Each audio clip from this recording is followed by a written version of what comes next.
Señoras y señores, con todos ustedes, mi primo David, el científico, all right.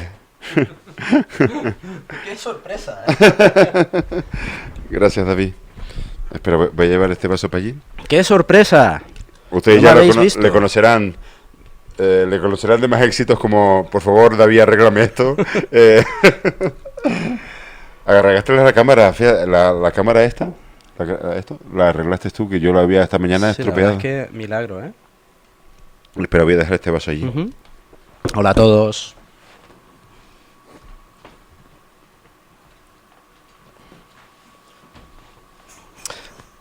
Ahora me voy a tomar la venganza y le voy a dar un poco la turra.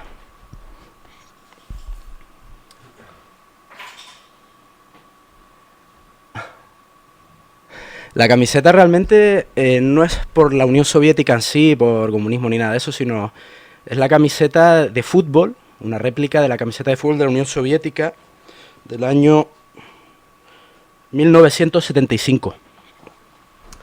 De hecho, es un regalo de Juan Ignacio. Así que digo, bueno, ya que tal, me la ponía un ratito. Oye, no, yo creo que mejor así, ¿no? Para que no me tape la cara. ¿Es del 75 esa? La reproducción de la camisa de la Unión Soviética del 75. Camiseta de fútbol.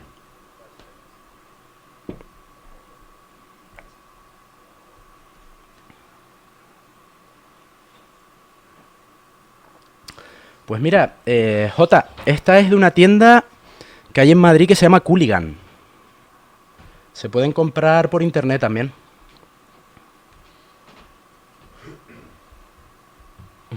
Ya está la gente confundiendo la Unión Soviética con el tema de Ucrania, que no tiene nada que ver, pero bueno.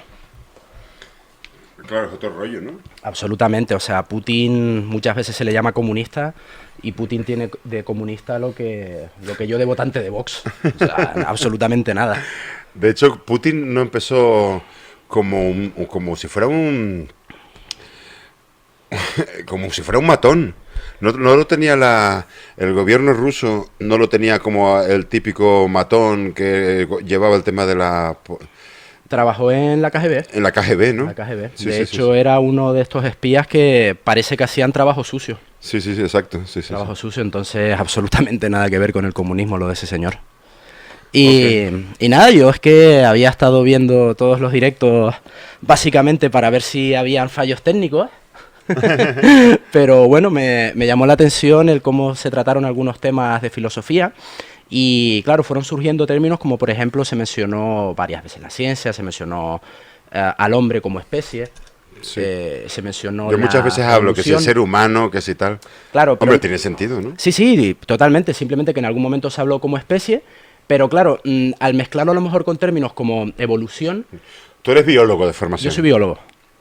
Biólogo animal y marino, lo que luego me doctoré en ciencias biomédicas. O sea, para trabajar estudiando enfermedades. Vale. Entonces, Y matando ratas. y matando ratas, operando ratas. Eso era porque trabajaba en ictus, ¿vale? Simplemente era un modelo experimental y me tocó trabajar con ellos. Sí, sí. Entonces, Y ahí eras bastante preciso, con la Claro. cirugía. Y tú me has Sí. enseñado vídeos que lo flipas. sí, la verdad es que las Bueno, de hecho, podría decir que era neurocirujano. Hostia. Neurocirujano de ratas. Qué fuerte. Es decir, es trabajar en miniatura, trabajar con lupa y trabajar en un campo de trabajo mínimo que a lo mejor cogía el tamaño de una uña de un dedo meñique. Joder. Y ahí tú Bueno, trabajas. yo ya te digo, cositas y tal. lo flipas, se necesita mucha precisión. A veces te temblaba la mano o algo. No, la verdad es que cuando estás ahí metido en la cirugía, te concentras en el rollo y ya como te pongas música. A mí me gusta meterme música cañera. ¿Ah, sí? Me ponía los cascos y me ponía la mayor tralla que pudiera. ¿Qué te ponías?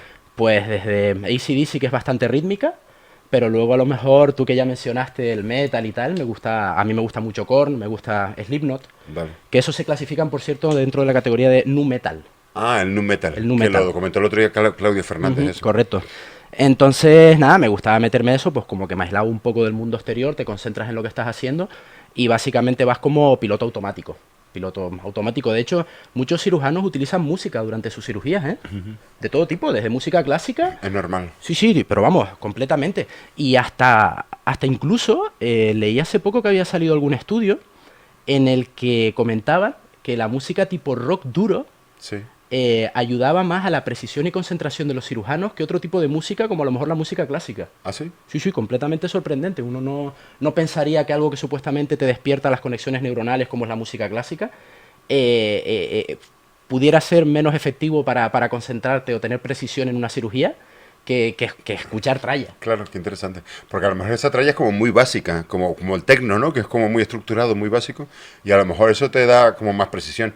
En cambio es verdad que la música clásica puede ser también muy enrevesada, y eso igual te despista. No, al revés. De hecho, por ejemplo, grupos como Korn, incluso a la hora de afinar sus instrumentos, rompen totalmente con lo que es el ritmo que puede vale. tener la batería de AC/DC, Vale, que vale. tú pones una caja de ritmo y casi que funcionaría igual. Eso dice mucha gente. Korn es algo que rompe completamente, y los grupos de metal duros también tienen unos cambios brutales. Vale, vale. Yo es que no, Es la verdad es que supercurioso, no conozco. Como siempre, me faltan conocimientos. Es Ojalá supercurioso. tuviera conocimientos. Y nada, en todo esto, simplemente quería comentar dos cosas. Vale. Dado que habían estado sacando libros de filosofía, me llamaba mucho la atención que para mí un libro de referencia, Sí. y que de hecho es de un autor, de un naturalista referente, se llama Filosofía Zoológica, de Jean-Baptiste de Lamarck, es el libro este, que fue escrito en 1809, bueno, fue publicado en 1809, Sí. y es el primer tratado De Lamarck. sí, del Claro, famoso Lamarck. este es el clásico. Este es el claro. clásico Previo Lamarck. a Darwin. Correcto. De hecho, Que Darwin se adelantó, pero No, luego tuvieron un pique. no. El rollo es que este libro se publicó justo el año del nacimiento de Darwin. Ah, Darwin publicó El origen de las especies, bueno, El origen de las especies por medio de la selección natural 50 años después. vale, vale, vale. De hecho, en Y 1859. Lamarck un Lamarck- poco le prepara el terreno a Darwin, puede decirse. Darwin leía. Darwin leía lo que Lamarck escribió, y bueno, entre eso y sus viajes, fue donde fue elaborando sus hipótesis y sus teorías. Vale. El tema es que Lamarck trabajó en un contexto, como, digamos, como el de los filósofos, en el que las herramientas para poder conocer el contexto en el que te estás moviendo eran muy limitadas. Entonces, digamos que lo suyo fue algo muy hipotético, muy...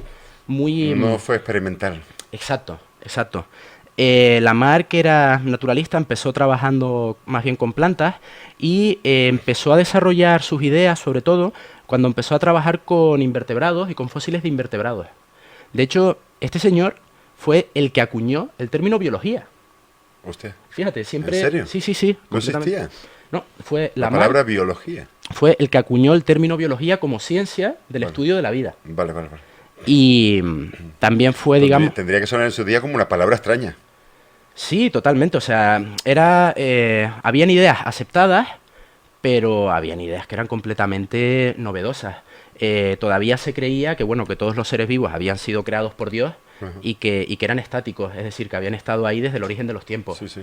Entonces, él fue el primero que cogió y dijo, ojo, los seres vivos que tenemos hoy en día vienen de forma de vidas más simples.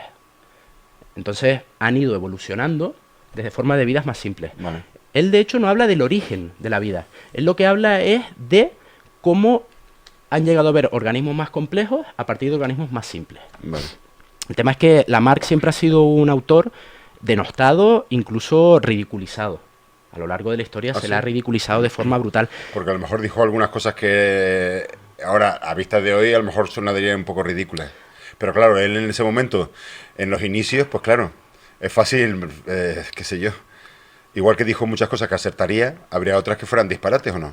Sí, a ver, te estás metiendo en un terreno que es completamente nuevo, pantanoso, Claro. y tú te aventuras No tendría ni puta idea, tío. en base a sus observaciones y estás construyendo prácticamente sobre la nada.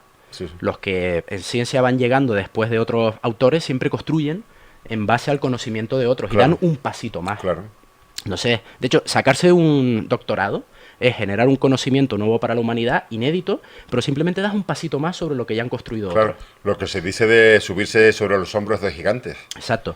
Entonces, Lamarck, la verdad es que estaba desprovisto de todo ese sustento. Sí, sí. Y bueno, publicó su tratado en el que hablaba de cómo los organismos complejos de la época provenían de organismos más simples, y explicaba un poco el cómo podía llegar a suceder eso.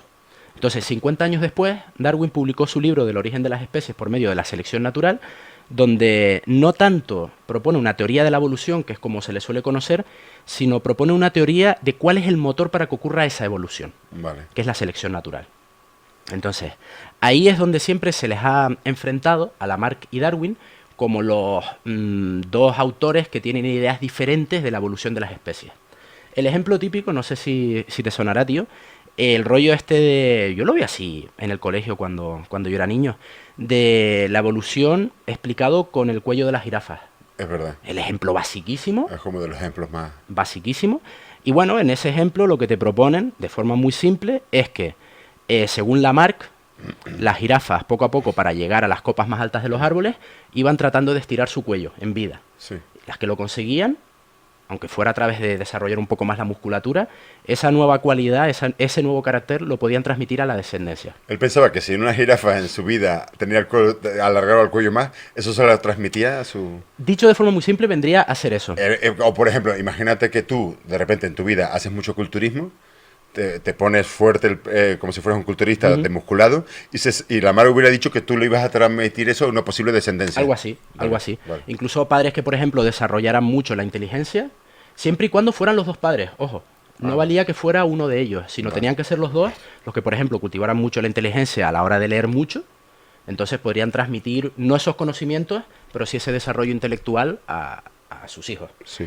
Entonces, vale, vamos a dejarlo eso por un lado. Por el otro lado, Darwin, digamos que la evolución tradicional que se entiende por darwiniana es que las jirafas que por azar, por mutaciones, eso ya lo has comentado tú alguna vez también, que por azar han tenido mutaciones y casualmente ese individuo tenía el cuello un poquito más alto que el resto, tenía una ventaja selectiva sí. respecto a las otras jirafas y era capaz de alimentarse mejor de las copas más altas de los árboles. Sí. Eso Por llevándolo, lo tanto, más posibilidades de reproducirse. por lo tanto, más posibilidades de alimentarse y de llegar a la edad reproductiva y de poder tener crías. Sí. Entonces, bien, eso en organismos unicelulares realmente es lo que sucede.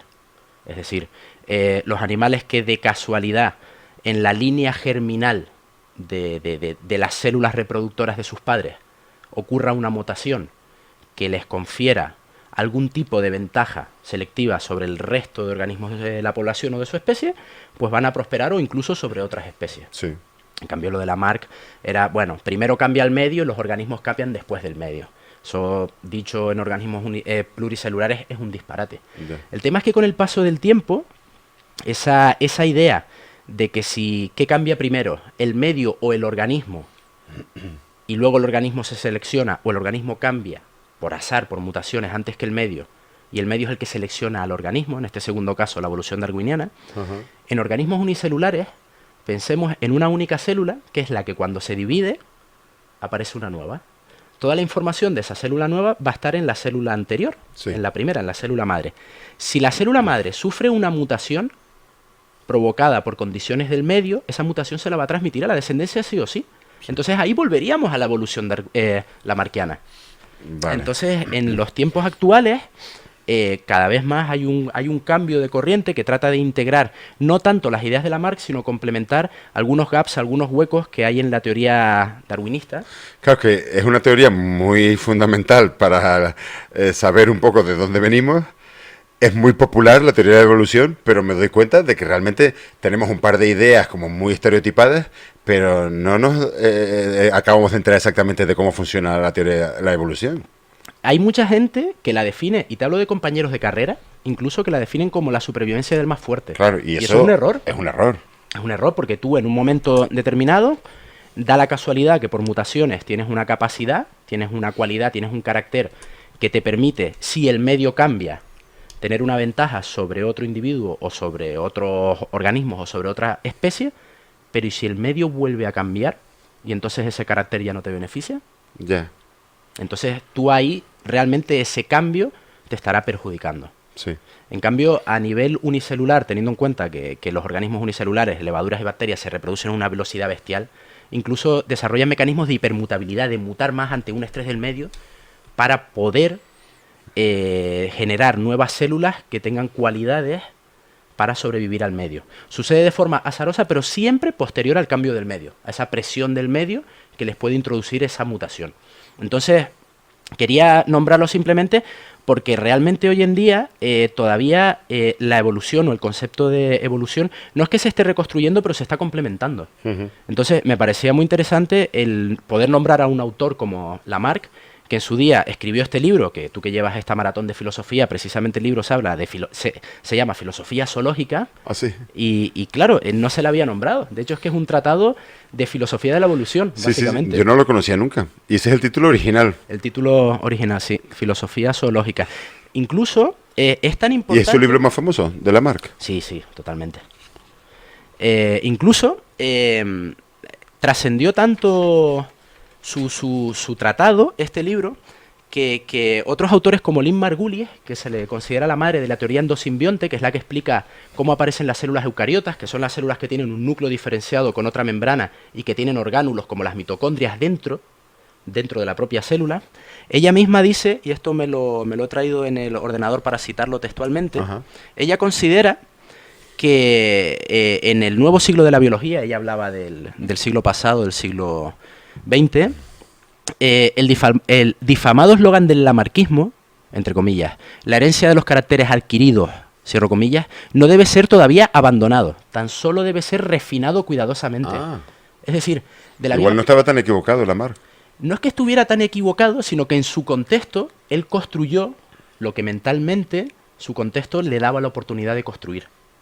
Entonces, claro, es como si en filosofía ahora cogiéramos y autores clásicos los elimináramos de un plumazo simplemente porque lo que dijeron en su día no lo podemos aplicar hoy en día. Vale. Realmente lo que hay que hacer es repensar si realmente lo que ellos dijeron lo estamos interpretando bien. Claro.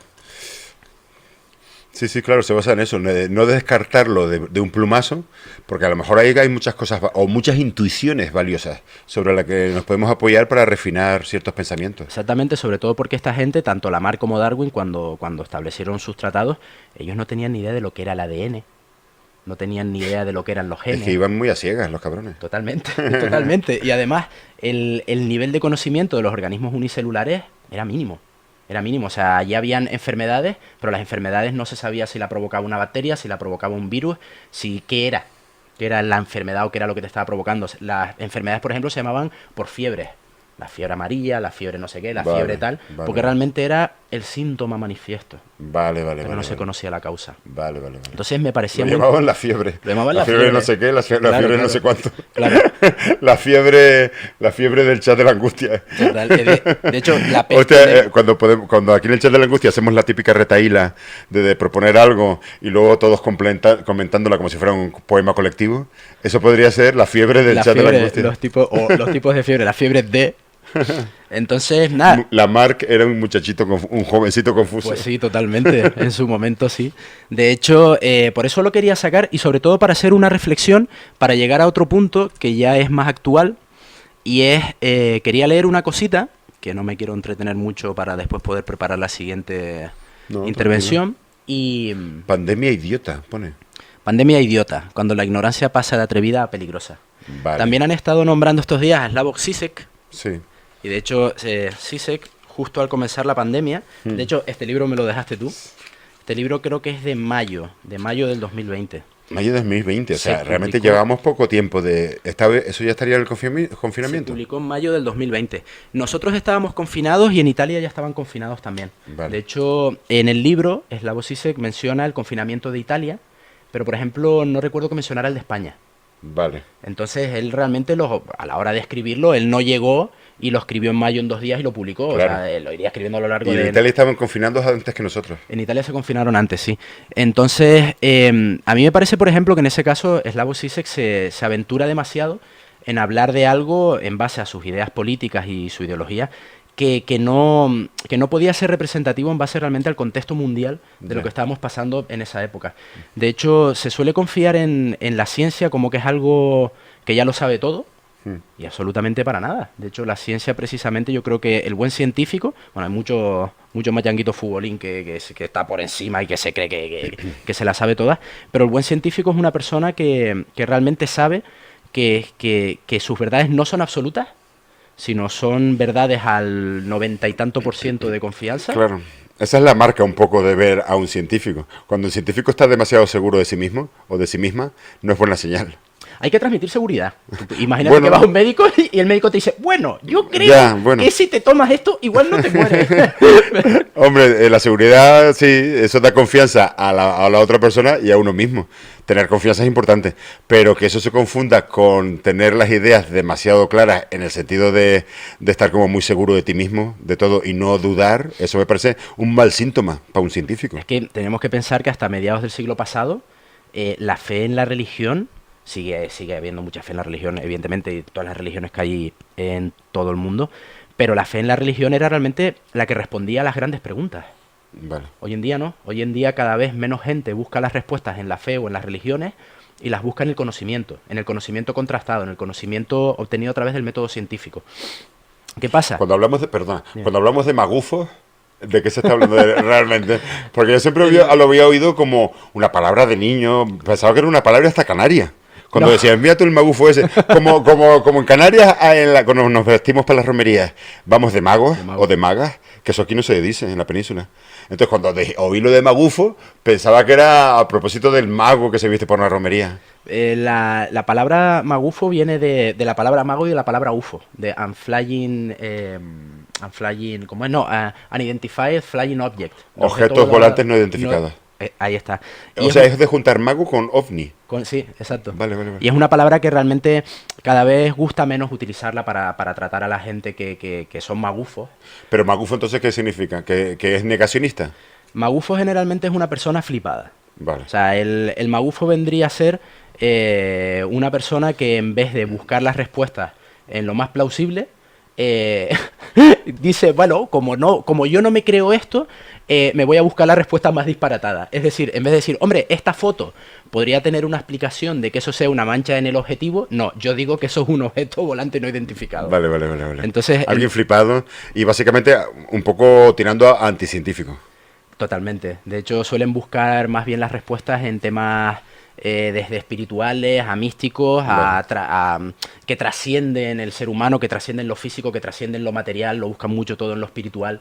Vale, Suelen vale. ir mucho más allá. Vale. Y además son gente que se suele autodenominar o autoconsiderar que son realmente librepensadores que buscan Claro. la verdad por sí mismos. Es verdad, eso sí dice mucho. Como diciendo, tenemos que buscar la verdad por nosotros mismos.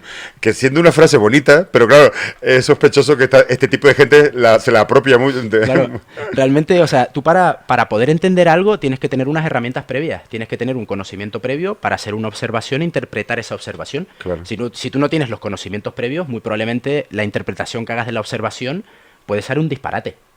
El tema es que eso es normal. O sea, cuando tú no tienes un conocimiento de algo y haces una interpretación equivocada, eso es lo más normal del mundo. Pasa desde que somos niños, vamos creciendo, vamos construyendo el contexto de nuestro entorno. Claro. Nos vamos equivocando, vamos fracasando mejor Sí. y vamos construyendo ese entorno nuestro. Unamuno decía, hay que darle muchas veces a la herradura antes de darle al clavo. Exacto. El científico realmente, eso es una cosa que la gente no es consciente, pero nosotros a la hora de avanzar un poquito en el conocimiento hemos tenido que cometer muchos errores. Claro. Apenas hay revistas de artículos precisamente de experimentos fallidos. Sí. Precisamente para comentar al resto de los científicos, oye, yo hice esto, no me salió, no vayas por ahí. Entonces todos tenemos que estar repitiendo esos errores. El problema es cuando llega... Fracasar es un paso necesario. Exacto, es completamente necesario. Fracasar te lleva a ir en la dirección, si no correcta, por lo menos una de las menos equivocadas. Vas descartando opciones. Sí. El problema es cuando no tienes el conocimiento de base, cuando no tienes el contexto de algo y te aventuras y te vienes arriba y te vas adelante completamente. Por eso lo hilo con el texto de Lamarck, porque Lamarck un poco hizo eso, pero sin fliparse. Es decir, él lo hizo en base al conocimiento que tenía en la época. Claro. El- O sea, como lo que aquí decimos, como si hasta donde yo sé, o sea, él lo hizo honestamente con lo que él sabía. Exacto. No era flipado de inventarse mierdas. Exacto. El problema es cuando hoy en día la gente, precisamente teniendo más medios que nunca, no como Lamarck, Claro. se flipa. Vale, te entiendo ya por dónde vas. Y ahí es lo que te comentaba antes cuando te dije, oye, me gustaría comentar algo, es que me gustaría precisamente hablar de, no sé si la palabra correcta como sustantivo sería la flipadez. ¿Cómo sería? La flipadez del ser. Vale. O sea, yo lo que quería hablar era de la flipadez del ser. Ya lo veo venir. Vale. Es decir, nos flipamos todos, absolutamente todos nos flipamos. El problema es cuando nos flipamos en una conversación como podamos tener tú y yo un día normal y empecemos a vacilar con algo, lo malo es cuando nos flipamos y queremos eso, transmitirlo en una cena de Navidad, porque lo hemos leído en no sé dónde y entonces nos convertimos en cuñados. Ya. Vale, por ahí es por donde quería ir. Vale. Entonces, Este artículo que querías comentar, pandemia idiota, cuando la ignorancia pasa a la atrevida. cuando pasa de atrevida a peligrosa. Vale. De hecho, esto... Realmente puede terminar significando un peligro. Correcto, Cuando correcto. este tipo de pensamientos, de actitudes se propagan. Exacto. Por eso hila mucho con lo que ha estado pasando aquí desde antes de ayer, y es que toda la gente con la que tú has estado hablando, los filósofos están construyendo pensamientos, pero se flipan a lo mejor en hipotetizar, pero no se flipan en concluir y en decir que eso es definitivo. Entonces, el problema es cuando la sociedad, las frases que dice alguien las interpreta como dogma o como algo definitivo. Entonces lo de Bueno, hoy a ha mí sido Claudia enorme. Fernández me paró muchas veces los pies. Claudia Fernández, nuestra primera invitada, que tiene una formación muy científica, que viene de la Que rama quería de... ser matemática. Claro, de la matemática lógica. Yo muchas veces que me flipo y empiezo a hablar de espiritualidad y misticismo y de misterio, y ella siempre me hacía ver que, por favor, que eso es un punto de vista subjetivo, mío, personal, que no lo puedo extrapolar a un conocimiento general. Exacto. Entonces, ella sí que ahí me ponía los pies en la tierra. Ella, a ver... Y admitía que hay varias ramas de filosofía, una más que divaga, que tiende a divagar, y otra más, como la suya, más precisa. Claro, y eso está guay, porque así, además, construyes pensamiento y construyes también conocimiento, porque abres nuevas vías de pensamiento, y al abrir nuevas vías de pensamiento y nuevas posibilidades de cómo abordar un tema, realmente lo que estás abriendo es ese abanico de posibilidades para encontrar nuevas respuestas a preguntas que ya existían o nuevas preguntas que nos hacemos. El problema es cuando somos taxativos y nos quedamos con una idea de forma fija. Claro. Entonces, lo que quería... Yo creo que cuando un filósofo, de la rama de los filósofos que divagan, cuando un filósofo divaga, eso no significa que se lo vaya a tomar eso como algo muy taxativo, como Claro, tú claro, dices, claro. sino que simplemente está explorando posibilidades y las verbaliza. Por eso, hoy, estos días ha estado muy guay. Yo te lo digo, me he tenido que pegar todo el maratón, pero es que lo he disfrutado. Lo estoy disfrutando porque te hace pensar. Y realmente cuando tú estás con alguien y estás teniendo una conversación y estás divagando y estás, digamos, generando pensamiento y haciéndote nuevas preguntas, siempre y cuando no te flipes, Claro. como la historia o parte de la historia que voy a leer ahora, Vale. construyes y sobre todo, lo más importante, que es una cosa que yo últimamente me estoy dando cuenta en el mundo de hoy en día, y ahora sí permíteme a mí divagar y filosofar un poco, Sí. es que nos estamos autolimitando nuestro crecimiento como personas. Uh-huh. En la sociedad actual, la gente se está autolimitando en su libertad de 2 cañas y unas bravas, se limita su autocrecimiento personal. Precisamente porque cuando se van al pensamiento contrario al orden establecido, ahí realmente ellos, que llaman borregos, a los que supuestamente están bajo el orden establecido, son ellos los que se convierten en borregos, en cuanto a que terminan formando una comunidad que se disparatan sus ideas, y precisamente son ellos las que se las creen a pie juntillas. Tú has luchado mucho precisamente contra esto, y por eso te digo que te debes conocer bien el terreno, porque tú eras de la juventud de científicos. De la juventud de científicos. ¿Cómo era? Ahí lo que hacíamos era política científica. Política científica. Lo que hacíamos por eso te digo que tú contra este tipo de posicionamientos, sí que yo sé, porque tú me lo has contado, que en las redes sociales lo has combatido hasta donde hayas podido ahí llegar. Ha sido más bien que hay gente que hasta te ha denunciado, creo. A mí casi me han denunciado, pero la parte mía de política científica no era la que tocaba estos temas, sino la parte de, bueno, también soy socio, pero vamos, ahí soy un socio raso, digamos. Hay una asociación que trabaja precisamente luchando contra las pseudoterapias y las pseudociencias, que se llama Asociación para Proteger al Enfermo de las Terapias Pseudocientíficas. Vale. Y esta gente sí de verdad que hace un trabajo muy importante en contra de las pseudoterapias, como por ejemplo, y esto va a ser muy impopular que lo diga, la homeopatía. La homeopatía no es más que una pseudoterapia, ni siquiera la gente sabe cuando le prescriben homeopatía qué es lo que está tomando. ¿Y por qué hay tanta gente que defiende la homeopatía? Porque no saben lo que es. Vale. Simplemente porque no conocen lo que es. Lo confunden con naturopatía, lo confunden con tomar hierbitas, pero la homeopatía es básicamente diluir lo que te está haciendo daño hasta la enésima potencia, o sea, prácticamente no, hacer que desaparezca de la dilución que tú estás haciendo y tomártelo, porque eso te cura. Vale. Una puta estafa. Agua con azúcar. De hecho, se flipan diciendo que el agua tiene memoria. Vale. O sea, dices que si lo agitas... Eso lo he oído yo, de la memoria del agua. ¿Eso de dónde viene? ¿De ahí, de la homeopatía? A ver, viene de que el señor que se le ocurrió la homeopatía, Hahnemann, Sí. fue un tipo que dijo, bueno, yo creo, voy a buscar nuevos métodos de curar a la gente. Y dice, venga, yo creo que en ese entonces ya estaba el tema de las vacunas un poquito por ahí, que la vacuna es básicamente, no tiene que ver nada con la homeopatía, ¿vale? Las vacunas es básicamente inocular en un organismo parte de la gente que provoca una enfermedad, para que tu sistema inmunitario responda, ¿vale? En este caso este hombre, un poquito yo creo que confundido con eso y con otras ideas suyas, dijo, pues espérate, yo creo que lo que me hace mal, si me lo tomo de poquito, me va a curar. El tío casi palma un montón de veces. ¿Ah, sí? Entonces, no sé qué coño tomó, pero el nota empezó y dice, espérate, tal, casi palmo, se cogió una enfermedad, se puso malísimo el tío, casi palma, dice, no, espérate, yo creo que tengo que tomar menos. Hostia, espérate, que no me pongo tan mal, voy a tomar un poco menos, un poco menos, un poco menos. Claro, lo diluyó tanto que cuando ya tomó agua, dijo, ah, pues mira, ya no me sienta mal. Y el hipolla está tomando agua, capullo. Ya. Y entonces de ahí surgió esa idea. Pero, a ver, la homeopatía tiene 200 años y es en base a las ideas... Entonces, ¿cómo han vendido todo eso? Quiero decir, porque eso se ha extendido como... Porque ahí sí que hay una industria. Ah, sí, Hay interesada en que... Hay una industria, de la ¿En misma serio? forma que se habla de la farmacia, Sí. ¿vale? Que sí es verdad, no hay que olvidar nunca que las farmacéuticas son empresas, pero sí son empresas que desarrollan fármacos en base a una investigación con conocimientos obtenidos a través del método científico, no quita que sí es verdad que quieran hacer negocio. Entonces ahí hay una especulación del precio de los medicamentos y tal. Vale. ¿Tú sabes cuánto cuesta un medicamento homeopático? ¿En serio? ¿Son O sea, caros? son carísimos. Joder. Son carísimos. De hecho, existen hasta anticonceptivos homeopáticos. ¿En serio? No los toma ni Dios. Porque eso sí que no funciona en un carajo, Hostia, tío. qué fuerte, tío. Anticonceptivos homeopáticos. Joder. Claro, todo el mundo termina preñado. Dice, no, a mí sí me funciona porque mira, me tomo la píldora, me pongo un condón y además estoy tomando este anticonceptivo homeopático que yo creo que es lo que me funciona. Ya. No, la píldora y el condón no. Ya. Entonces suele pasar mucho eso. La En gente... el fondo se apoyan de la ignorancia. eh, O de la o sea, cuando alguien es muy crédulo o... se apoyan de que están vendiendo un producto bien empaquetado.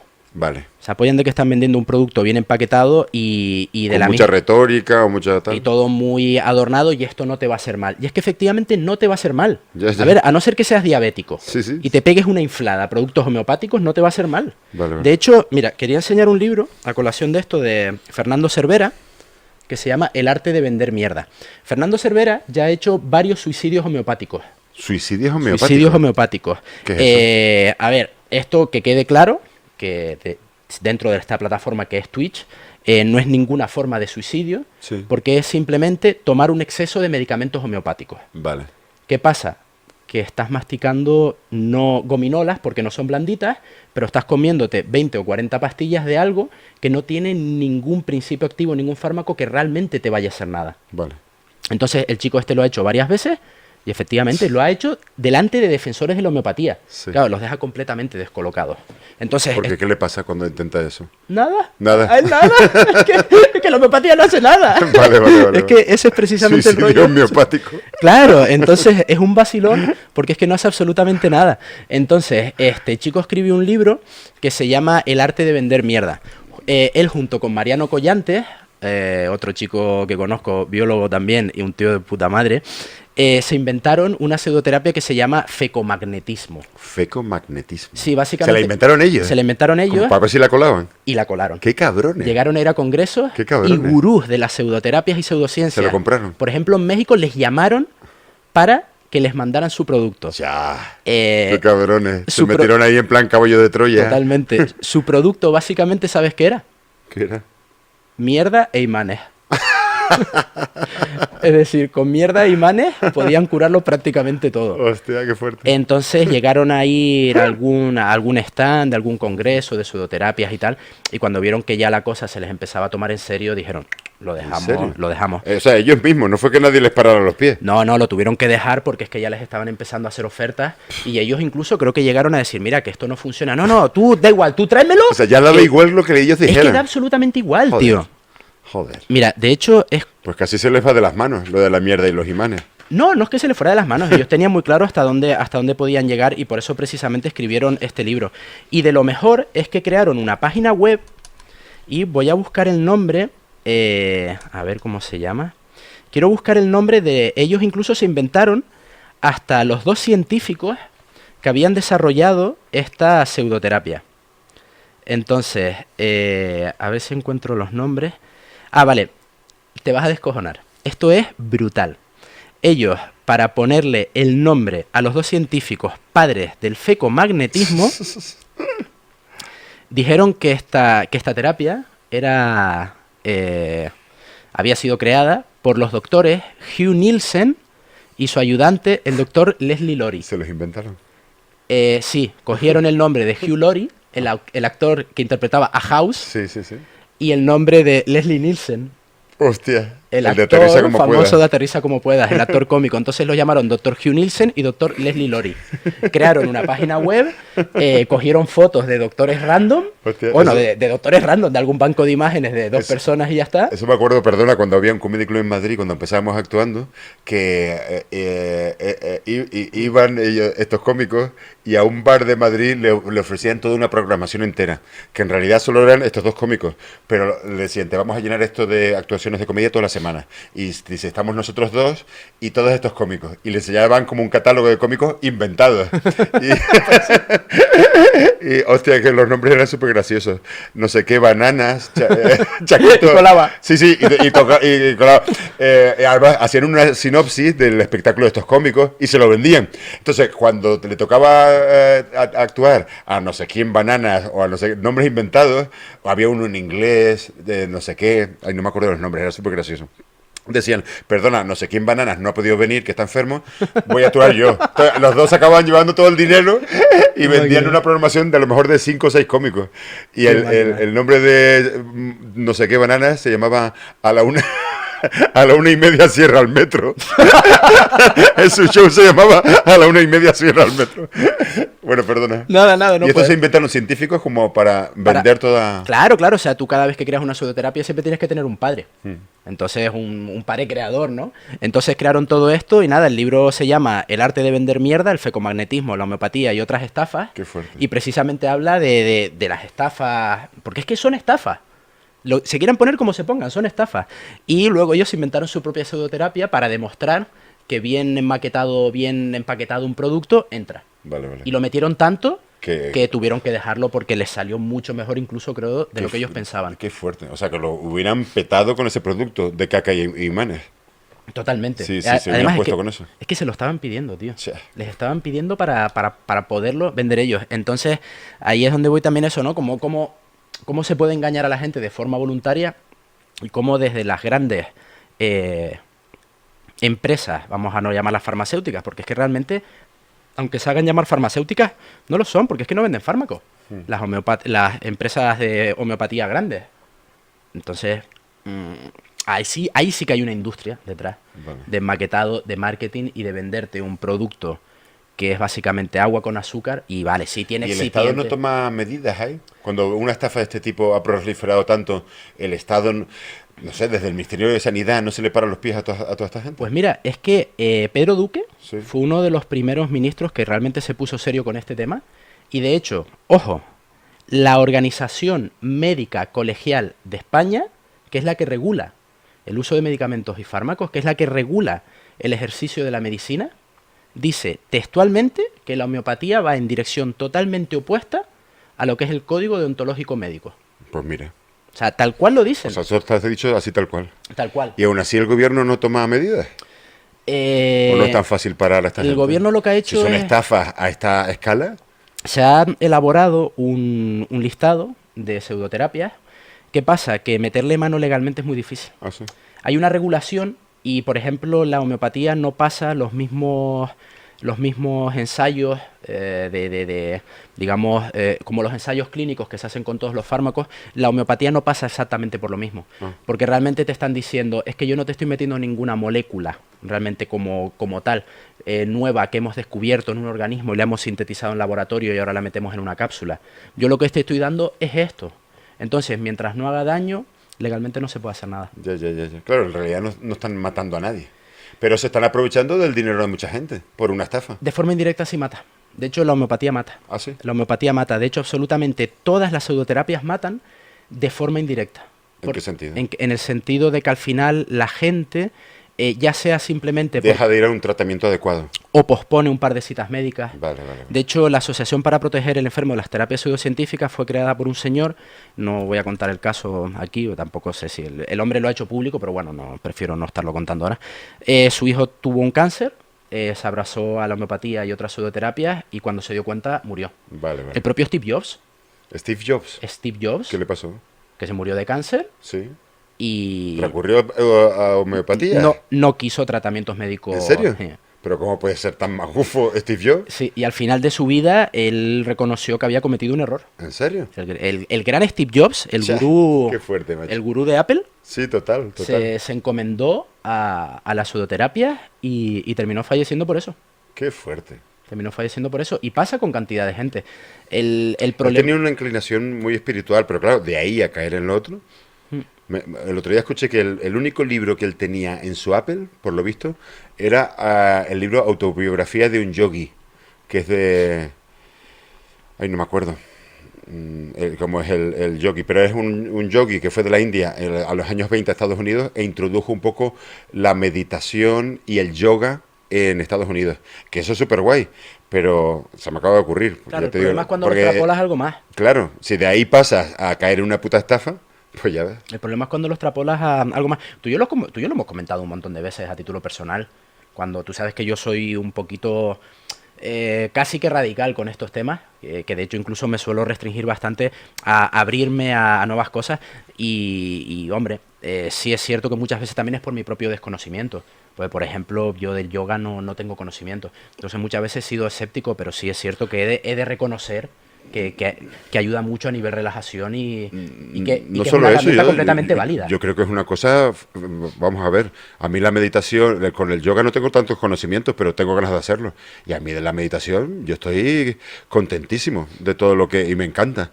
Pero ya te digo, entiendo que hay ese mundillo, es fácil meterse, porque como es tan espiritual, a lo mejor una vez, a mí el yoga y la meditación me parece fantástico, me parece que eso tendría que darse en las escuelas, pero claro, por lo que sea, si hay mucha gente que a lo mejor entran por esa puerta y ya de ahí, como no sé, por esa mentalidad excesivamente terminan coqueteando. esotérica, tal, empiezan coqueteando y a lo mejor Steve Jobs acabó cayendo en esa puta estafa. Sí, suele pasar mucho. De hecho, suele pasar mucho que la persona que coquetea con una pseudoterapia al final termina probando varias. De hecho, otro amigo mío, Daniel Orts, llegó a aparecer en un programa de televisión, no recuerdo cuál era ahora, y precisamente fue a un curandero, y sale en el programa yendo a un curandero diciendo que tenía no sé qué tipo de enfermedad para que se viera directamente en el programa cómo el curandero le trataba. Yeah. Bueno, al final era un disparate de, mira, con esta estampita que vas a fotocopiar o que te voy a dar fotocopiada y te voy a cobrar tanto, tienes que hacer no sé qué y Claro. no sé cuánto. Entonces, al final, en la desesperación de la gente, el amigo este mío es porque lo estaba haciendo para demostrar y como un poquito que este tío lo que decía eran disparates. El problema es que se aprovechan mucho de la desesperación de la gente. Claro. De la A desesperación mí de me la da gente. rabia, te lo juro. Porque ya te digo, el yoga lo conozco menos, pero bueno, está relacionado con la meditación. Y básicamente, bueno, te repito lo mismo. Que a mí me parece una cosa maravillosa, pero me da rabia que se haya metido todo en el mismo saco de otras cosas magufas y, ¿sabes? Claro. Y no tiene nada que ver una cosa con la otra, pero por lo que sea, se ha metido en el mismo saco un poco conceptual o lo que sea. Yo ahí sí Entonces peco. no le hace justicia.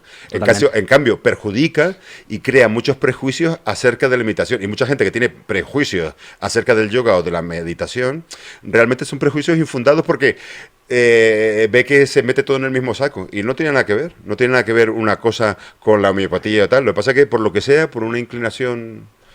No sé, ya te digo, da rabia que cosas tan guays como el yoga y la meditación acaben siendo confundidas o metidas en el mismo saco que todas estas mierdas. Pues fíjate que yo soy un poco víctima de eso. No, Sí. no es porque yo lo tenga metido en el mismo saco, pero por ejemplo lo que ha hecho es cortarme totalmente el interés. Claro. Simplemente tú por esa asociación ya no te interesa meterte en A lo mí me ha otro. sesgado el interés. De hecho, yo eso sí que lo reconozco y reconozco que soy muy escéptico respecto a esas técnicas. Pero sí es verdad que, por ejemplo, las técnicas de respiración que entran dentro también de ejercicios de meditación Sí, y tal. esto A lo mí me ha usan funcionado mucho. para mi ansiedad. Sí, claro. Entonces, Esto lo usan mucho en estrés postraumático. Todas estas ciencias, bueno, ciencias por decirlo así, no son técnicamente ciencias, pero no sé si después de la guerra del Vietnam, no sé qué, mucha gente venía muy afectada y por lo visto sí que los médicos directamente les recomendaban mindfulness o meditación de este tipo. realmente también ahí lo que hay es un desconocimiento de cómo actúa a nivel neurológico. O sea, básicamente... Por lo visto lo han estudiado, han metido a yogis de la India en hacerles resonancia, a ver cómo la meditación puede afectar a nivel... Sí, se ve ahí cómo se ven, cómo se activan diferentes áreas, cómo Sí. funciona. Pero, por ejemplo, a nivel neurotransmisores, que básicamente son las moléculas que hacen que unas neuronas se comuniquen con otras, eso ahí ya cuesta un poco más. Entonces ahí todavía estamos en pañales, creo yo. O sea, hay cantidad de recorrido. Tendremos mucho conocimiento, pero respecto yo creo a lo que podemos aprender de esas técnicas y realmente cómo afectan en nuestro cerebro, hay un mundo por delante. Sí que espero que de aquí a lo mejor a 30, 40 años sepamos explicarlas mucho mejor. Entonces, ¿ves? Si al final yo me voy también por las ramas, te digo yo. Al final termina hablando del libro y de la pseudoterapia. No, pero lo estás explicando todo de puta madre, tío. Porque además empezaste hablando de Lamarck y te has ido llevando eso a todo el mundo, al tema de la psicoterapia. Sinceramente me parece brillante Es que toda la exposición. básicamente donde quiero llegar es eso, de que es que la gente hoy en día, a pesar de tener más herramientas, son víctimas de la tecnología, son víctimas de tanto conocimiento, son víctimas de este frenesí que vivimos hoy en día y de que realmente cuesta vivir en el mundo de hoy en día teniendo en cuenta cómo nos bombardean con tanta información por todos lados. Entonces, a mí, por ejemplo, por eso te decía antes que utilizar el término magufo, yo antes lo utilizaba, yo caí también en la ridiculización, pero cada vez me gusta menos Ah, porque sí. cada vez interpreto más que hay muchas de esas personas que son víctimas. Vale. Luego hay gente que no, hay gente que son auténticos desgraciados Ya. y los que se aprovechan de las personas para sacar rédito económico, esos no es que sean magufos, esos son desgraciados y se merecen todos los calificativos negativos que existan. Sí, sí, Pero el sí. resto Y de hay las gente que personas... actúa con maldad, a mala conciencia. Totalmente, totalmente. Josep Pamiés, el famoso Josep Pamiés de la Revolución Verde, de las plantitas, del calanchoe, del famoso dióxido de cloro, que le han ido cambiando el nombre, el MMS. Ese señor factura cerca de unos 2 millones de euros al año. Ese señor tendría muy fácilmente ahora mismo denunciarme a mí por decir estas palabras Sí. y yo lo tendría muy difícil para responder contratando a un abogado. ¿En Por serio? suerte, como tengo conocimiento, podría defenderme yo solo en un juicio. Pero a compañeros míos, a Fernando Cervera, Sí. le han denunciado varias veces. ¿En serio? Le han denunciado varias veces y se termina defendiendo él solo en ese juicio. Y al final con Josep Pamiés pasó una cosa muy curiosa, es que tuvo un problema cardíaco el año pasado y al final efectivamente le salvó la vida a una planta. La planta de cardiología. Fue real completamente. El tema es que es gente que va de la vida de "Ay, las plantitas y tal", y tienen auténticos imperios que facturan millones de euros. Entonces, esa es la faena. Por eso digo que considero a la gente cada vez más víctima, pero por eso quería leer esto, Sí. que lo llamo Pandemia Idiota. Fue un articulillo que escribí para el boletín. Yo creo que tú lo leíste y me gustaría, si no te importa, leerlo. Sí. Porque creo que la verdad es que está muy bien No, y no, luego para poder cerrar se lee rápido, Sí. en 8 minutos creo que son.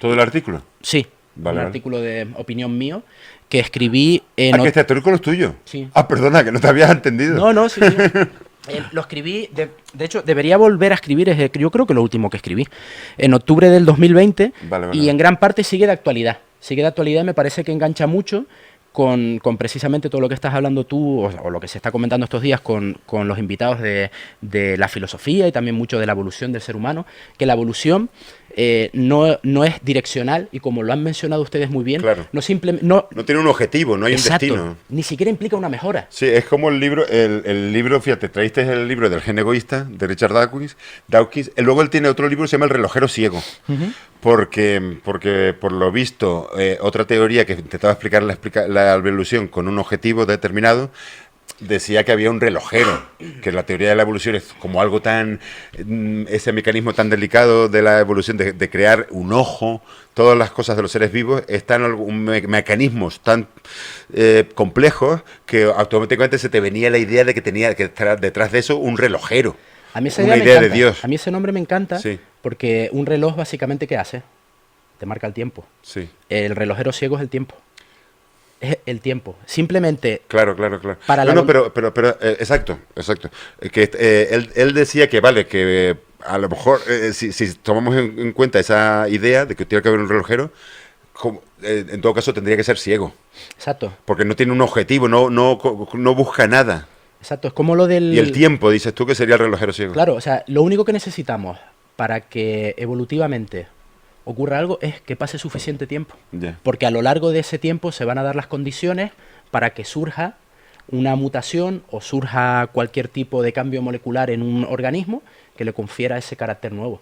Pero no es nadie que esté tocando, sino es el tiempo. El paso del tiempo es el que nos lo da. Como el ejemplo este de que si, no sé si era un mono o si un chimpancé aporreara un teclado, podría terminar escribiendo... Las obras completas de Shakespeare. Las obras completas de Shakespeare. ¿Cuánto tiempo tendría que pasar con un mono con un teclado de una máquina Exacto. de escribir hasta que escribiera las obras completas de Shakespeare? ¿Quién sería el relojero ciego? El tiempo. O sea, es cuestión de tiempo nada más. Ya. Entonces, nada. Por cierto, mira, me estaba acordando cuando comenté... ¿Te acuerdas que comenté el otro día la que me había pasado con Pedro Duque? La de Soy el del sucinto. Bueno, pues tengo el Gen Egoísta, lo tengo firmado por Richard Dawkins. Hostia, ¿en serio? Sí. ¿Dónde te lo encontraste? Fui en el Festival Starmus en Tenerife, Sí. que mezclaba astronomía, ciencia y música, que lo crearon Brian May, guitarrista de Queen, que es doctor en astrofísica. Qué fuerte. ¿Y le viste a él también? Sí, le di la mano y todo, tío. A Brian May, qué grande. Un tío súper amable, de hecho. ¿Controla mucho de astronomía? Sí, el tío es doctor. Hostia. Bueno, el tío es doctor en astrofísica, creo que es. En astrofísica. O en astrofísica o en física, exactamente no sé qué rama, y sus datos los obtuvo en el observatorio de Las Cañadas. Qué fuerte. Entre Las Cañadas y Tenerife. La Palma. Y el festival, básicamente, los impulsores eran él y Garik Israelian, un físico también que trabaja ahí en Tenerife. Vale. Entonces, nada, simplemente comentar, ahora que sacaste el libro, me había despistado. De la misma forma que hice el ridículo con Pedro Duque, y le dije, hola, soy el chico del sucinto, resulta que quise que Richard Dawkins me firmara el libro. Al final, la firma me la consiguió una exnovia mía que también había venido, y bueno, consiguió que en un momento le firmara el libro. Vale. Yo salí un momento al baño, y justo tocaba la siguiente charla, la de Richard Dawkins. Entonces, cuando yo vuelvo a entrar al salón grande donde se estaban celebrando las conferencias, seríamos 2.000 o 3.000 personas ahí. Sale Richard Dawkins. Hostia. Entonces, yo le digo, señor Dawkins, discúlpeme. El tío se me queda mirando. Digo, ¿tendría un momentito? Y él muy serio. La verdad es que el tío tiene una fama de tener mala hostia y la verdad es que es muy... como muy tal. También lo entiendo porque le tiene que abordar gente a dar por culo un montón, tío. Yeah. O sea, la gente, tú sabes que los fans, hay veces que estamos encima y te pillan en un mal momento. Richard Dawkins se estaba meando. Entonces nos vimos a la salida del baño. Eso es como cuando yo perseguí a Javier Cansado. Y estando yo en la universidad y le perseguí, y él meando y yo pidiéndole el número de teléfono. Yo casi hago eso. Y me lo dio, Cansado fue tan guay que me lo dio. Él iba a entrar al baño y me dice, dime rápido que que tengo ahora mi intervención y tengo que ir al baño. Y yo le digo, discúlpeme, es simplemente por si me podría firmar su libro. Respuesta de Richard Dawkins. Don't fuck me. Y se fue al baño. ¿En serio? Richard Dawkins me dijo, don't fuck me. Hostia, qué grande. Don't fuck me. Don't fuck me. Y se fue al baño Richard Dawkins. Pero bueno, luego esa exnovia mía me consiguió la firma. Qué grande, qué grande. Nada, entonces, mira, si te parece leo esto. Vale. Que ya, además, parece ahí comentamos 5 minutos. Entonces, esto es un articulito que pueden encontrar si lo googlean, que se llama Pandemia Idiota, cuando la ignorancia pasa de atrevida a peligrosa. Vale. Voy a intentarlo leer guay, a ver qué les parece. Les digo, fue publicado en octubre del 2020, el 17 de octubre, pero creo que sigue estando de rabiosa actualidad en cuanto a un par de conceptos que tiene y una historia muy curiosa, que luego es la que seguramente comentaremos. Comienzo. ¿A ustedes también les pasa que estos días no pueden evitar acordarse de cierta escena de una famosa película? Sí, en esa en la que el joven Marty McFly le habla a su amigo científico que acaba de viajar en el tiempo desde el futuro hasta 1985 y le pregunta: un momento, Doc, ¿de qué estás hablando? ¿Qué nos ocurre en el futuro? ¿Nos volvemos gilipollas o algo parecido? Este fragmento de diálogo, que ocurre al comienzo de la segunda entrega de la saga Regreso al Futuro, bien podría haber sucedido en una línea temporal en la que un viajero retrocediera para advertir de lo que está pasando en este fatídico y extraño 2020. En lo que va de año, la mayor parte de la sociedad ha tenido que acostumbrarse a manejar términos que hasta hace muy poco le eran completamente ajenos. ¿Alguien sabía en enero qué era eso de SARS-CoV? Efectivamente, me refiero al coronavirus, pero no a este coronavirus que está azotando el mundo que conocemos o conocíamos. Hablo del coronavirus que en 2003 causó la primera epidemia de síndrome respiratorio agudo severo, SARS por su sigla en inglés, que afectó principalmente al este y sudeste asiático. De ahí que este nuevo coronavirus lleve un 2 en su nombre propio, como una secuela de película para la que se destinó más presupuesto y que pretende tener mayor impacto a nivel mundial. Para nuestra desgracia lo está consiguiendo. ¿Y de qué manera? Más de 1 millón de personas han fallecido ya en todo el mundo a causa de la COVID-19. Recuerdo que esto era en octubre de 2020. Aún así, cada vez son más las voces que escuchamos alzarse afirmando que no existe tal pandemia, sino que hay una plandemia orquestada desde poderes ocultos interesados en acabar con la economía mundial y, si nos limitamos a nuestras fronteras, destruir España. En este escenario, prefuturo distópico, el pasado 5 de octubre comenzó en nuestro país la campaña de vacunación antigripal, adelantándose este año unas semanas. Al tiempo que nuestros responsables sanitarios planificaban una estrategia anticipada de vacunación con la idea de mitigar la coexistencia de contagios por gripe estacional y coronavirus, el caldo de cultivo negacionista se iba enriqueciendo con cada vez más ingredientes en forma de ideas disparatadas. Cómo no, los antivacunas no podían faltar a la fiesta de la desinformación. Ya no hemos de esperar a la cena de Nochebuena para que nuestro cuñado nos cuente que ha investigado, cuando en realidad solo vio un vídeo en YouTube, que las vacunas causan autismo. Ahora parece que incluso existen vacunas con las que nos van a inyectar microchips de control mental activados por 5G y cada vez hay más gente que no sabe si merece la pena jugar a la ruleta rusa de vacunarse contra la gripe para salvarse de una muerte poco segura. Esto último entre comillas. Como me dijeron hoy mismo, ¿nos habremos vuelto idiotas? En el momento que escribo estas líneas, la web maldita registra haber verificado ya más de 800 bulos y desinformaciones relacionadas con la COVID-19. La propagación de noticias falsas, les sonará el anglicismo fake news, no es un problema surgido ahora durante la pandemia. De hecho, muchas noticias falsas se reciclan adaptándose a los nuevos tiempos. Pero sí que este problema se ha magnificado. Desde Miguel Bosé a Donald Trump, pasando por Isabel Díaz Ayuso, los disparates verbales se suceden uno tras otro en nuestras pantallas. La pandemia se podrá gestionar mejor o peor. Nadie esperaba este 2020, pero no es de recibo que la presidenta de una de las regiones más afectadas del mundo explique con arrogancia que tiene claro que este virus se llama COVID-19 porque es coronavirus diciembre 2019, cuando esa D viene de disease, que en inglés significa enfermedad. Aquí empieza lo bueno. Sí. Charles Darwin ya escribió hace 2 siglos que la ignorancia genera confianza más frecuentemente que el conocimiento. Y en 1995, el astrónomo y brillante divulgador Carl Sagan advertía de una futura celebración de la ignorancia. Curiosamente, ese mismo año, en 1995, un señor llamado MacArthur Wheeler decidió robar un par de bancos en Pittsburgh, Pensilvania. Lo hizo a cara descubierta y a las pocas horas fue detenido.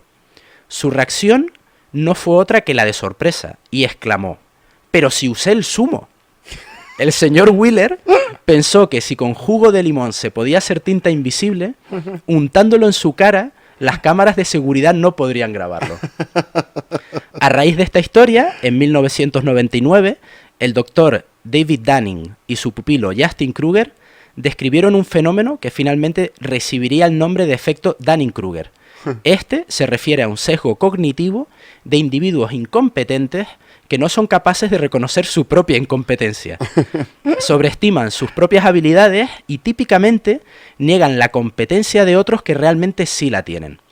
El neurocientífico y divulgador contemporáneo Dean Barnett se refiere a ello como: cuanto más vacía está la botella, más ruido sale de ella. Sí. Este fenómeno podría explicar las actitudes conspiracionistas o negacionistas, actitudes que suponen un grave problema para el buen funcionamiento de nuestra estructura social, en la que todos los integrantes deberíamos aprender a identificar nuestros propios límites. El cómico español Ignatius Farray, en un ejercicio de filosofía, lo relaciona con ese ansia de libertad de expresión que existe hoy en día, afirmando que se confunde libertad de expresión con tengo que opinar a toda costa u obligación de expresión, aunque lo que se vaya a decir sea una idiotez. De la misma manera que a mí no se me ocurre discutirle a un arquitecto cómo ha de levantar un edificio, esperaría lo mismo en el sentido opuesto respecto a, por ejemplo, discutir la especificidad de la técnica PCR. No se trata esto de creer a pie juntillas. sino de reconocer hasta dónde llega nuestro conocimiento.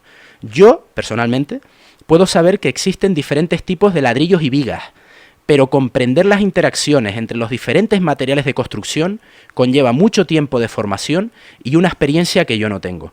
Y es que, en vez de estudiar arquitectura, pasé gran parte de ese tiempo dedicándolo a hacer reacciones de PCR durante mi tesis. En la advertencia de Carl Sagan acerca de esa celebración de la ignorancia, se nos previene de una forma de democracia bruta en la que todas las opiniones son igual de válidas. Y no se debe confundir esto con nuestro derecho a tener una opinión en sí, sino que se refiere a un escenario en el que se le dé el mismo valor a todas las opiniones y éstas merezcan la misma oportunidad de difundirse, aunque la consecuencia sea promediar a la baja la construcción de la sociedad. ¿Nos suena de algo? Reflexionemos sobre nuestros propios límites y trabajemos constructivamente con las herramientas de las que dispongamos. En este entonces, para la COVID-19 aún no tenemos vacuna, gracias a la ciencia y la investigación ya sí la tenemos, pero sí la tenemos para la gripe. No seamos idiotas. Qué guapo, tío. Entonces, está guay. hay una cosa que no comenté aquí. Mi primo me está haciendo una cobra. Y que era a lo que quería hilar, y es, ¿tú has oído Está muy hablar guapo. de ¿Del 2020? Sí, de la sociedad del sándwich mixto? No. Precisamente es como teniendo todas las posibilidades de tener lo mejor, de tener todo a nuestro alcance, de tener toda la tecnología, todas las herramientas para poder acceder al conocimiento contrastado y vamos a llamarlo en cierta manera válido, porque no nos lleva hacia el precipicio de caer en pseudoterapias y pseudociencias, un sándwich mixto siempre resuelve. Es la sociedad de la mediocridad. Tú básicamente llevas comiendo sándwich todos estos días. Sí. Pues entonces es algo que resuelve, ¿verdad? Sí. Es algo que resuelve, pero es algo que realmente no tiene nada en especial. Entonces es en lo que estamos hoy en día, en esta sociedad de la mediocridad en la que celebramos la ignorancia. Que ya lo decía Carl Sagan. Carl Sagan advertía en 1995. Advertía.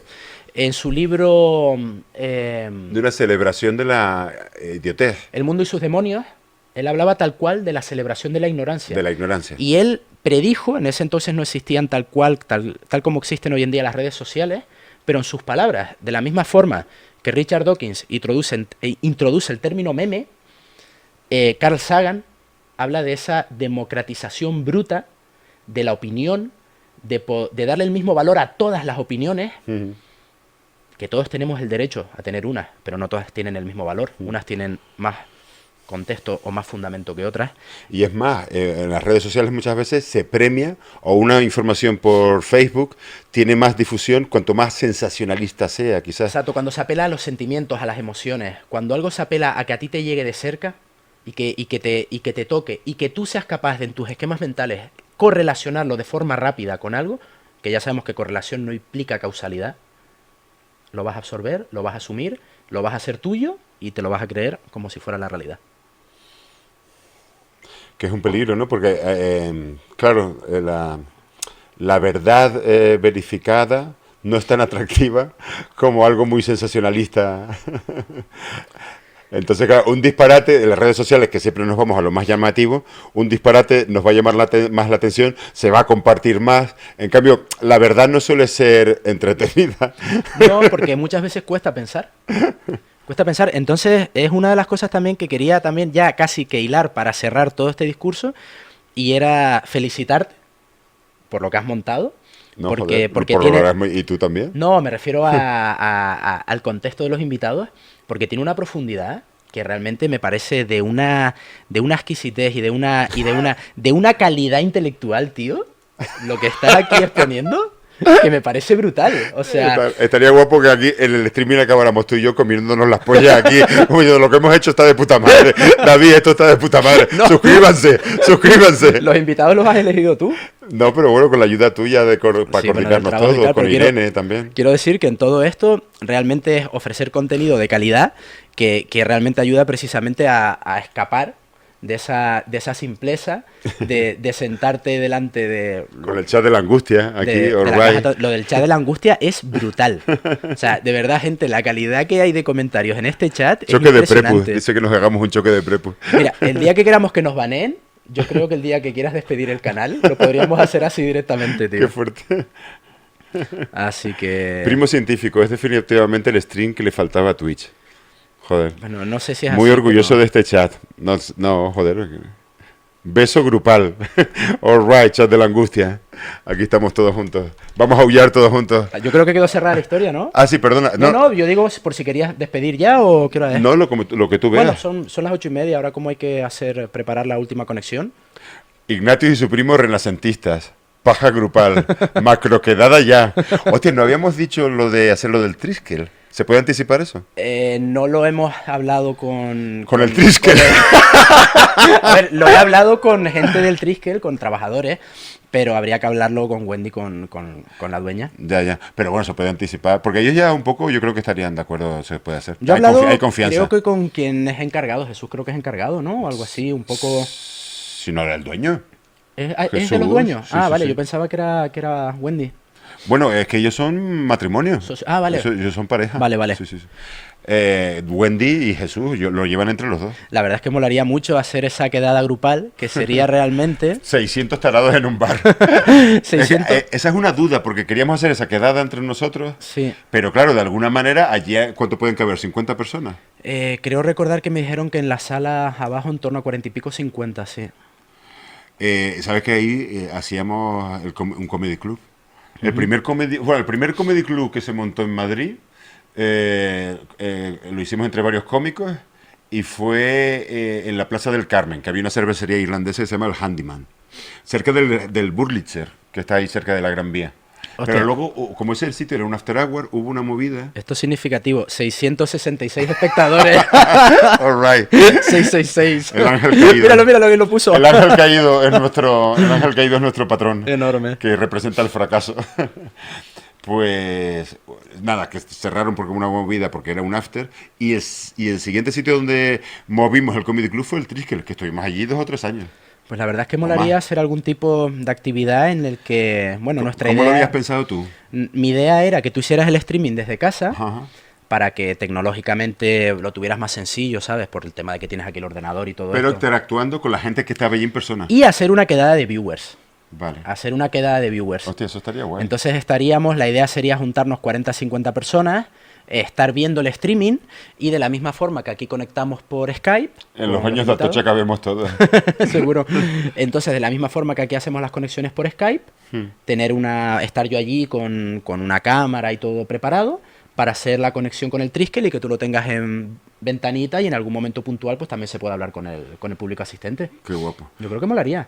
Eso estaría guapo, eso hay que hacerlo. Y yo había pensado también, bueno, ya te lo he medio comentado, bueno, lo hemos hablado también, lo de hacer streamings en medio de una actuación. O sea, Sí. por ejemplo, en el Beer Station, en medio de una actuación, streamear eso. Pero a lo mejor, más que, se me estaba ocurriendo anoche, más que una actuación en sí misma, como las que suelo hacer ahí los lunes, que fuera como básicamente hablar entre nosotros. ¿Sabes? Como con mucha improvisación todo el rato. ¿Sabes? Sí, que Pero- no pero fuera en persona. Que no Y- fuera tu monólogo, claro. que no fuera como no fuera la el actuación show que tienes ahora, sino que exacto. fuera... Sí, Sino lo entiendo. como que ya ves, yo muchas veces intento hablar con la gente y ahí estamos hablando entre nosotros. Además, el Beer Station, como también es pequeñito como el Triskel, se presta mucho a eso porque también cabemos... creo que también son como 50 también, 50 ¿no? por ahí. Por eso que a hacer esas quedadas y streamear eso, a mí también me gustaría. Sí, tecnológicamente habría que ver qué posibilidades tenemos allí, tirar del internet por cable y todo esto para que el streaming salga bien. Pero sí, tecnológicamente se puede, la única cosa es ponernos. Yo creo que podría estar muy guay. ¿Orgía dónde? La casa de campo con patinetes. Hostia, qué grande. No, pues sí, ya vamos a Yo creo que podría estar guay, ¿no? Sí. ¡Au! ¡Au! El Kit Kat El Club de la angustia. Pues bueno. mira, si hacemos esta quedada podríamos alquilar el Kit Kat Club y hacer esta quedada en Berlín. Totalmente. Un suicidio colectivo, un suicidio para respirar flojito. O sea, Eso, un eso. suicidio para una quedada para respirar flojito, no para un suicidio. Suicidarse colectivo. nunca. Respirar flojito colectivamente. Eso sí. Qué grande. Ay, pues nada, eso. Nada, yo creo que ya di la turra filosófica. All right. Entonces yo Gracias, me quedo primo. con que no caigamos en la celebración de la ignorancia, que aprovechemos lo que tenemos hoy en día a nivel acceso al conocimiento, que lo disfrutemos, que cultivemos nuestras mentes.